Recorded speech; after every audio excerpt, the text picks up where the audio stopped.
Today we're celebrating Palm Sunday, and according to most of the Gospels, this is the beginning of the Passover week. Jesus comes into town, and as many of you know, before the week is out, he's going to be going through some terrible times, and then he's going to die from torture and end up rising from the dead and being the symbol for us for all time of the resurrection, that nothing ever is hopeless, that we may rise from wherever we are into a new state. But I think this story is not just the story of Jesus, it's the story of each of us. That each of us has a storyline that begins sometimes happily, becomes tragic, and then has a renewal and begins a new life. Are you rising up, descending? When you're rising up, it's not so bad, is it? Oh, things are going well. I like it. I like it. Things are getting better. How are you doing today? Oh, fine.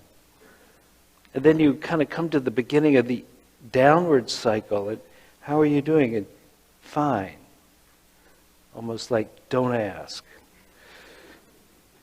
And then it sinks again. And then it gets really obvious to you and to everybody else that you're not fine. But when it bottoms out, something has happened.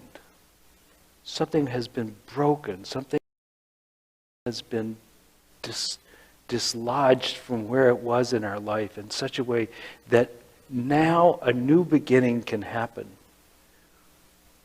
If you take the grain, as Jesus was saying on that week in the Gospel of John, he says, the grain must go into the ground. If it doesn't go into the ground and die, it does not produce great fruit. But if it does, it will produce magnificent fruit 100-fold. But first it must die. And how many of us on the way to death cannot bear it because we have no hope that something is going to come out of it? And what Easter and this Holy Week is about is to tell us again that there is more than the end, more than death. There is life after death. And that can be inside the same body, or it can be some other way of doing it where your essence continues into another life.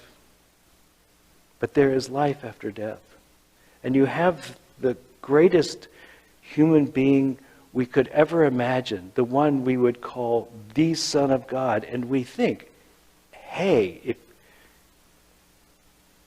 if I'm great enough, if I'm really strong enough, all this crumbling life stuff won't happen to me.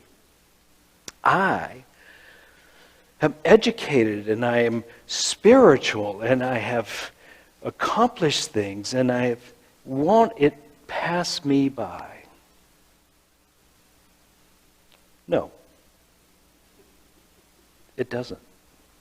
Jesus, the master of everything human, who is the divine becoming human, what's the arc of his life? Humble beginnings. Becomes known as a teacher. Arrives in Jerusalem riding on the back of a donkey, meaning he is the king, the humble king, but the king. And then within a short period of time, all that is beautiful in life has been stripped from him. His friends leave him. He's bodily in excruciating pain. He feels the absence of the divine so much that he yells out, "Why have you forsaken me?" He is at the bottom. But we know, actually, once he bottoms out, that the story of his life comes even higher in the end. I think this story of Easter should be incorporated into our own being. That we should incorporate the wisdom of this story and the storyline.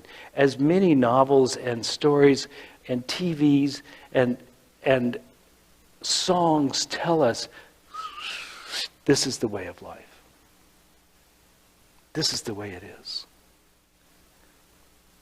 And if you know it how it is, then no matter where you are on this, you know there is more to come. There's more to unfold. You can, if you are happy, enjoy it. If you're sad, don't despair. More is to come. Or maybe the way we're built is that we don't know what we've got till it's gone, and we don't know what beauty and grace is until we have suffered. And it may even lead us directly into hell. Lead us into hell for the transformation that will follow. You are Jesus coming into Jerusalem. You are riding the donkey.